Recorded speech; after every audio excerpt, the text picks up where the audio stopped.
হ্যাঁ, আমি আর একটা ঘর হইলে পরে আমি একটু ভালো থাকবো বা চলবো।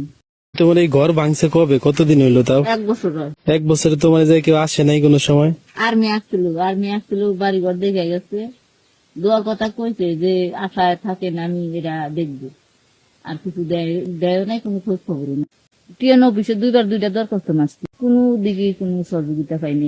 গ্রামের মানুষের কাছে বলছি, সাধারণ মেম্বার টেম্বার ওদের কাছে, তার কাছে যে বিএনপির অফিসে দিচ্ছি, তারাও কইছে যে সাধারণ মেম্বারের কাছে জানি শুনি তারপরে এটা দেখবো। আমি মনে করো যে একটু সহযোগিতা পাইলে হয়তো বা একটা ঘর বা একটু পাইলে পারি। আমার একটা পোলা আছে, একটা নাতি আছে, ছেলের বউ চলে গেছে, আমার একটা বৃদ্ধ একটা বাবা আছে, বাবাটা রাখবো যে সেই জায়গাটাও নাই। এতটুকু একটু যদি আর্থিক ভাবে মানে সবার একটু সহযোগিতা পাই, তাহলে আমি একটু মানে খুশি হবো আর ভালো থাকবো।